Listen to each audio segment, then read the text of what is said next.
ನಮಸ್ತೆ ಕನ್ನಡಿಗರೇ, ನಾನು ನಿಮ್ಮ ಮೈಸೂರು ಲೋಕೇಶ್. ಮೈಸೂರು ಪಾಕ್ ಬಗ್ಗೆ ತಿಳ್ಕೊಂಡು ಬರೋಣ ಬನ್ನಿ. ಒಂದು ಸರಿ ನಮ್ಮ ಕೃಷ್ಣರಾಜ ಒಡೆಯರ್ ಏನು ಮಾಡ್ತಾರೆ, ಮಹಾರಾಜರು ಅಡುಗೆ ಭಟ್ಟರಾದ ಕಾಕಾಸುರ ಮಾಧವಪುರನ ಹತ್ರ ಕೇಳ್ತಾರೆ, ಸಿಹಿ ತಿಂಡಿಲಿ ಯಾವ್ದಾರ ಒಂದು ಡಿಫ್ರೆಂಟಾಗಿ ಮಾಡ್ಕೊಡಪ್ಪ ಅಂತ ಕೇಳ್ತಾರೆ. ಆಗ ತುಂಬ ಯೋಚನೆ ಮಾಡಿ ಕಾಕಾಸುರ ಮಾಧವಪುರ ಕಡಲೆ ಹಿಟ್ಟು, ತುಪ್ಪ ಮತ್ತು ಸಕ್ಕರೆ ಬೆರೆಸಿ ಒಂದು ಸಿಹಿ ಪದಾರ್ಥನ ತಯಾರಿಸ್ತಾರೆ. ಅವ್ರದ್ದೇ ಆದಂಥ ಆಲೋಚನೆಯಲ್ಲಿ ತಯಾರಿಸಿದಾಗ ಅದು ಒಂಥರ ಡಿಫ್ರೆಂಟಾಗಿ ಬರುತ್ತೆ. ಅದನ್ನು ತಂದು ಮಹಾರಾಜರಿಗೆ ಕೊಡ್ತಾರೆ.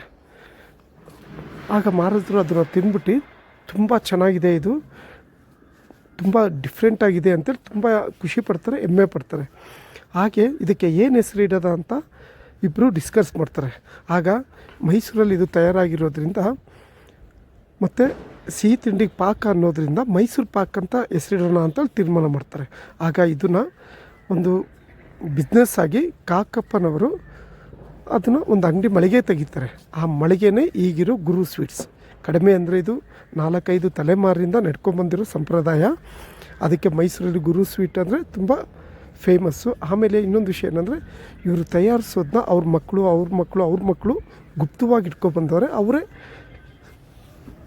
ತಯಾರಿಸೋದು ವಿತ್ತು ಆ ರುಚಿ ಬೇರೆ ಎಲ್ಲೂ ಸಿಗಲ್ಲ. ಅದರಿಂದ ಅದು ತುಂಬ ಫೇಮಸ್ ಆಗಿದೆ, ಡಿಫ್ರೆಂಟ್ ಆಗಿರುತ್ತೆ. ಇದೆಲ್ಲ ನಮ್ಮ ಮೈಸೂರು ಮಹಾರಾಜರಿಗೆ ತಲುಪಬೇಕು, ವಿತ್ತು ಕಾಕಾಸುರ ಮಾಧವಪುರರಿಗೆ ತಲುಪಬೇಕು. ಈಗಲೂ ಅಲ್ಲಿರೋ ಟೇಸ್ಟು ಬೇರೆ ಎಲ್ಲೂ ಸಿಗಲ್ಲ, ಒಂಥರ ಡಿಫ್ರೆಂಟ್ ಆಗಿರುತ್ತೆ.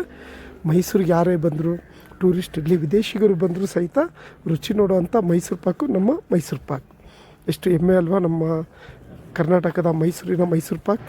ಇದಕ್ಕೆಲ್ಲ ನಮ್ಮ ರಾಜರೇ ಪ್ರೋತ್ಸಾಹಿಸಿದ್ರು ಅಂತ ಅವರೇ ಬಾಯಿ ಬಿಟ್ಟು ಹೇಳಿದ್ದಾರೆ. ನೀವು ಮೈಸೂರಿಗೆ ಬಂದರೆ ಖಂಡಿತ ಒಂದ್ಸಲಿ ಈ ಮೈಸೂರು ಪಾಕ್ನ ಟೇಸ್ಟ್ ಮಾಡಿ.